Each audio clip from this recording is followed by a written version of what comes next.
Shalom, moi c'est Guy Roland, bienvenue sur Fils dans le Fils, la chaîne qui te définit et qui te fait revivre à nouveau.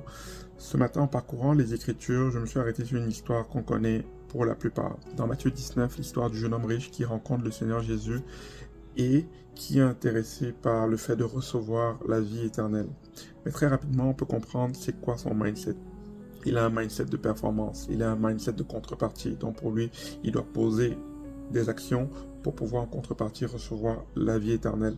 Mais le Seigneur va l'arrêter très rapidement et va lui donner une très belle leçon. J'aime les réponses que le Seigneur apporte, même si le jeune homme riche n'a pas pu discerner là où le Seigneur l'emmenait. J'aimerais qu'ensemble, Matthieu 19, verset 16, on le regarde, où il est écrit « Et voici un homme s'approcha et dit à Jésus, « Maître, que dois-je faire de bon pour avoir la vie éternelle ?»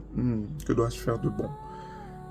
Il lui répondit, parlant du Maître, « Pourquoi m'interroges-tu sur ce qui est bon? Pourquoi c'est ce qui est bon à faire qui te préoccupe? » Entre autres, c'est ça que le Seigneur lui pose. Mais j'aime la suite de la réponse. Un seul est bon.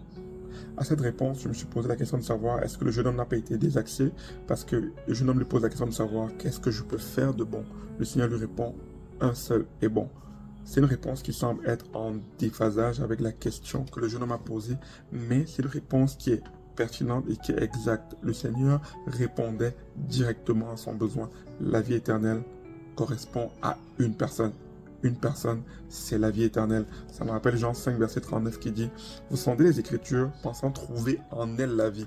Pourtant les Écritures rendent témoignage de moi qui suis la vie éternelle, mais vous ne voulez pas venir à moi. » Donc, entre autres, le jeune homme aurait pu discerner en se disant « Waouh, cette réponse pourrait me faire comprendre que... » Mais le Seigneur a poursuivi dans la logique du jeune homme en lui disant ceci. « Si tu veux entrer dans la vie, observe les commandements. » Le jeune homme lui dit lesquels? Le Seigneur lui cite quelques commandements de la loi. Entre autres, tu ne commettras point d'adultère, tu ne déroberas point, tu ne diras point de faux témoignages au nom de ton père et ta mère, et tu aimeras ton prochain comme toi-même. Verset 20. Le jeune homme lui dit, j'ai observé toutes ces choses, que me manque-t-il encore? Il était vraiment sur un territoire de performance, et là, on peut ressentir qu'il y a une forme de challenge. Ok, ces choses dont tu me parles, je les ai déjà accomplies. Que me manque-t-il encore? Le Seigneur va lui faire comprendre, par la suite, verset 21, que les standards de la grâce sont même plus élevés que ceux de la loi. Parce que vous savez, sous la loi, il était dit sous la grâce, pardon, celui qui regarde une femme pour la convoiter est déjà coupable d'adultère. Donc voilà jusqu'où la grâce peut aller. Et verset 21, c'est un peu jusqu'où le Seigneur veut emmener ce jeune homme pour lui faire comprendre que si tu veux aller sur la piste de la performance, tu ne vas pas t'en sortir. Jésus lui dit, si tu veux être parfait, va vendre ce que tu possèdes, donne-le aux pauvres et tu auras un trésor dans le ciel, puis viens et suis-moi si tu veux être parfait. Parce que le jeune homme était dans une logique de perfection pour pouvoir suivre le Seigneur.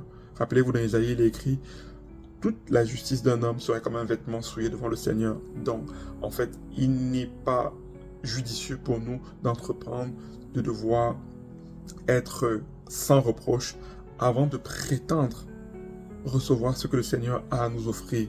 Mais dans la simplicité, avec un cœur d'enfant, d'humilité, aller vers le Seigneur qui nous tend la main. Le Seigneur n'a pas attendu que nous soyons parfaits pour venir à nous. Pourquoi voulons-nous devenir parfaits comme ce jeune homme afin d'aller au Seigneur? Ayons une autre attitude, pas l'attitude de performance, mais une attitude de simplicité qui s'abandonne et qui reçoit tout simplement. Parce que la communion avec le Seigneur, ce n'est pas nous qui l'initions. La communion avec le Seigneur, lui, il est initié en venant à nous et nous participons à la communion avec le Fils. Ne cherchons pas à performer, ne cherchons pas à être parfaits. Que ce soit pour entreprendre même la prière. Très souvent, on va vouloir se rassurer qu'on a une conscience forcément pure pour pouvoir élever la voix vers le Seigneur. C'est sûr que si tu n'as pas une conscience pure, elle va te condamner, elle va te juger. Et c'est elle-là qui va tenter de te garder loin justement de ton Père. Mais est-ce que tu penses que ton Père aimerait te voir dans une posture de faiblesse, de fragilité, de vulnérabilité et t'abandonner? Non, c'est à ce moment où tu as le plus besoin de lui et c'est à ce moment donné que tu dois aller à lui. Le jeune homme riche n'a pas compris que c'était une interpellation, a dit Seigneur, j'ai besoin de ton aide. Mais le verset 22, après avoir entendu ces paroles, le jeune homme s'en alla tout triste car il avait de grands biens. Il s'en est allé, mais il n'a pas réalisé en fait que Christ était comme un pédagogue qui voulait lui faire comprendre que tu n'es pas capable par toi-même. De même, par nous-mêmes, on n'est pas capable. Donc, quand vient le moment de dire Seigneur, ta grâce, n'hésitons pas, peu importe la posture dans laquelle on est, n'essayons pas, comme le jeune homme riche, à être parfait.